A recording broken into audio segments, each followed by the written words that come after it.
Здраво и добро дојдовте во ова видео каде што ќе говорам за хиперсензитивност, поточно за хиперсензитивни реакции и ова ќе биде едно воведно видео. Океј? Тука доле имам нацртано некои од имуните клетки. Значи имаме Б клетки, Т клетки, макрофаги и така натаму. И знаеме дека имуните клетки, односно имуниот систем е тука да не заштити од најразлични патогени или пак од формирање на тумори, односно од канцер клетки. И при тоа, додека не штити, во текот на одбраната, во текот на тоа штитење, ќе настрада и дел од нашето ткиво. И тоа е нормално. Така, при секоја одбрана од бактерии, нормално ќе соштетат и дел од нашите здрави клетки. И тоа е прифатливо. Но, некогаш се случува да имуниот систем против даден антиген е несоодветен. Односно, може да го имаме погрешниот вид на имунодговор за дадениот антиген, или пак тој имунодговор да е прекуумерен. Во ред, значи кога имаме таков несоодветен имунодговор, викаме дека имаме хиперсензитивност. Или пак можеме да речеме дека хиперсензитивност е кога имуниот одговор е всушност поштетен него корисен, бидејќи ќе настане многу големо оштетување на нормалните ткива, нормалните клетки. Баш поради тоа несоодветно реагирање на самиот имун систем. И кога ги имаме овие хиперсензитивни реакции, најчесто имаме појавување и на хиперсензитивни болести, за кои ќе говориме понатаму во други видеа.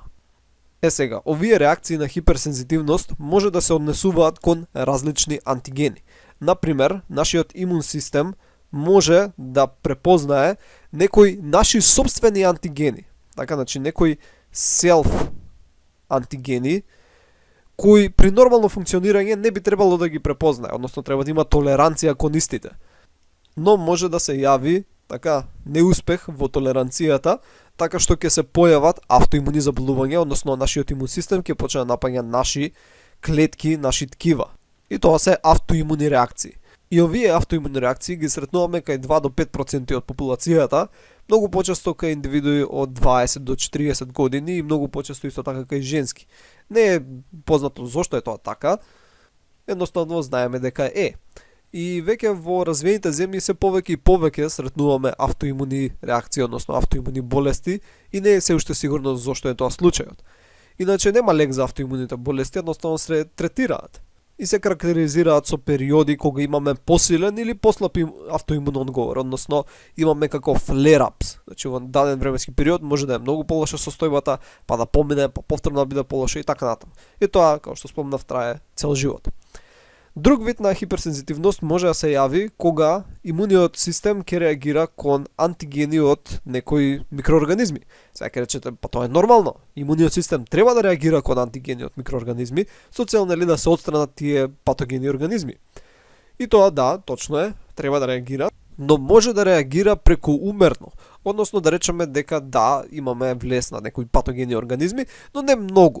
И сега потребен имун одговор, али не е потребно целата армија на организмот да се активира, сите можни ресурси, така што ако имаме прекумерен имун одговор на нешто што не треба да му се посвети толку внимание, имаме реакција на хиперсензитивност. Исто така, ние постојано живееме со одредени микроорганизми, односно имаме микроорганизми, главно бактерии, во нашиот цревен тракт, така кои ни помагаат во дигестија. Имаме микроорганизми на површината на нашата кожа. И овие микроорганизми, нели, на кожата, во цревниот тракт, се дел од нормалната флора, микрофлора на нашиот организам, која не може да се отстрани трајно. Да, не може да се отстранат некои бактерии, но тие повторно ќе се вратат, се наоѓаат едноставно во околината, се наоѓаат во храната која ја јадеме. И нашиот имун систем при нормално функционирање ги игнорира антигените од оваа нормална микрофлора. Но може да се случи да почне да ги напаѓа овие микроорганизми. Например, имаме случај каде што имуниот систем ги напаѓа микроорганизмите во дебелото црево и при тоа се јавува хронова болест, која е автоимуно заболување, се карактеризира со воспаление на дебелото црево и постојано одење во тоалет. Зошто? Бидејќи имуниот систем реагира премногу кон некои микроорганизми кои нормално треба да си се таму. Значи имун одговор кој може да биде прекумерен кон патогени или пак несоодветен имун одговор кој не би требало да го има кон нормални микроорганизми, односно микроорганизми нели кои постојано се присутни во нашиот организам. И последните антигени кон кои може имуниот систем несоодветно да реагира се антигени од околината. Односно тоа се антигени кои не доаѓаат од некакви микроорганизми и не може никако да му наштетат на организмот, а сепак имуниот систем реагира многу силно, односно несоодветно кон истите. Значи ова може да се антигени, например, кои доаѓаат од некоја храна, од некои лекарства, или пак да речеме полен. Веројатно постојат и многу други. И овие реакции на хиперсензитивност всушност ги нарекуваме алергии. И сите сме слушнале дека некој е алергичен, например, на кикирики, на ореви, на белки од јајца, или пак дека е алергичен на пеницилин или некое друго лекарство, дека е алергичен на полен, така што кога ќе дојде пролет, само кива му тече носот и слично. Значи, имуниот систем реагира несоодветно кон некои антигени кои буквално не може да ти наштетат.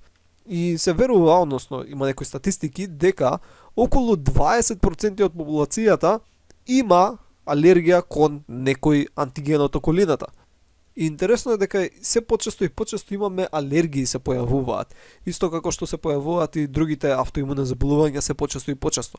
Се уште не сме сигурни зошто е тоа така, но сигурно е поврзано некако со начинот на живот или со технологијата која ја користиме, храната која ја јадеме и слично. Значи, тие се трите типа на антигени кон кои може имуниот систем несоодветно да реагира, односно се јават хиперсензитивни реакции. Значи, антигени кои се од нашиот собствен организам, односно селф антигени, антигени кои се од некои микроорганизми или пак антигени од околината. Историјата на хиперсензитивноста всушност потекнува од овие двајца француски истражувачи, Паул Портиер и Чарлс Рихет, кои всушност не истражувале хиперсензитивност, него биле најмени да решат проблем со медузи. Односно имало некој воден регион каде што имало одредени медузи, поточно оваа медуза, која правела проблем на тие кои сакале да се капат таму. И овие истражувачи сакале да направат нешто налик вакцина, така што околната таму популацијата се вакцинира и да може да се капат без проблем, така без опасност. И добро, они изолирале одреден токсин од дадената медуза и го аплицирале на куче. Значи ова вдека всушност вака го представува кучето и дека не го дале на едно куче, него на повеќе кучиња, така правеле цела низа експерименти. И добро, дале од токсинот на дадени кучиња и после неколку недели повторно дале од истиот токсин само поголема доза. И сега сметале дека кучињава во текот на тие неколку недели би направиле имунитет кон првата доза, така што сега кога ќе ја даеме втората доза, они ќе бидат имуни и нема да има никаква реакција. Во ред? Но имало многу голема реакција. Кога дале втор пат од токсинот, сушност кучињата почнале да повраќаат, да имаат диареја, да се гушат и дури некои и умреле. Што се случувало? Првиот пат немаше никаква реакција, а вториот пат имаше прекуумерна реакција. Да, ќе речат дозата беше поголема, но сепак би требало да има имун систем кој ќе го спречеше ова. И не знаеле што се случува. Едноставно, првиот пат кога ја дале дозата, имуниот систем на кучето, да, направил антитела против тој токсин. Али имуниот систем направил огромен број антитела. Така, значи, направил прекумерен, спремен имун систем. Така што кога ја дале по втор пат, имуниот одговор бил толку голем, што кучињата влегле во анафилактички шок, барем тоа денеска што го нарекуваме, они уште тогаш го ставиле терминот анафилакса, односно нешто што се преведува грубо како против заштита. Наместо имуниот систем да дава заштита, се случува против заштита. Океј? И денеска нас ова ни е познато со алергии. Да речеме дека некој е алергичен на кикирики, првиот пат кој ќе проба кикирика, најверојатно нема да има нешто голема реакција, може ќе има некој воспаление. Така? Но, после неколку пати, имуниот систем ќе има толку голем титар на антитела создадено, така што пробување на кикирики може да биде смртоносно. Ова, ако го антропоморфизираме, би изгледало на следниот начин. Така, значи имаш армија и доаѓа некој натрапник, осно нешто што не е натрапник, некој протеин од кикирика, што можеме да си го измислиме како една кокошка доаѓа пред целата армија, и они добро ќе ја уништат кокошката и викаат, ова беше опасно. Тоа нема врска, тоа не било воопшто опасно. Али имуниот систем у наводници вика, ова беше опасно, спремете голема армија за ако ова повторно се случи да бидеме спремни. Така што првиот пат нема да има некој голем одговор, али вториот пат чекаат. И сега чекаат и сега доаѓа втора кокошка, односно повторно јаде индивидуата кикирики. И сега целата армија, сите оружја се пукаат кон тоа и се крева голема узбуна. и може индивидуата нели да падне во анафилактички шок.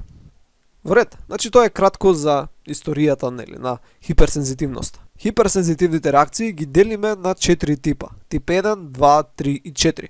Каде што тип 1 до 3 се антитело посредувани или посредувани од страна комплементот и нешто слично, додека тип 4 се клеточно посредувани, главно нели од те клетки. Тип 1 хиперсензитивните реакции се посредувани од страна на IgE антителата и ова се алергиски реакции. Значи имаме IgE антитело кое се поврзува со некој даден алерген, имаме повеќе вакви, така ќе се поврзат, при тоа секое IgE антитело ќе се поврзе со рецептор. Рецепторот е за FC регионот од антителото, така долниот дел, ќе се поврзе, ќе дојде до кросслинкинг, така значи имаме кросслинкинг, ќе дојде до дегранулација и при тоа ќе ги добиеме карактеристичните одлики на некоја си дадена алергија. Алтернативно, тип 1 се нарекува исто така и брза хиперсензитивна реакција, immediate, така посредна, или пак анафилактичка хиперсензитивна реакција. Во ред?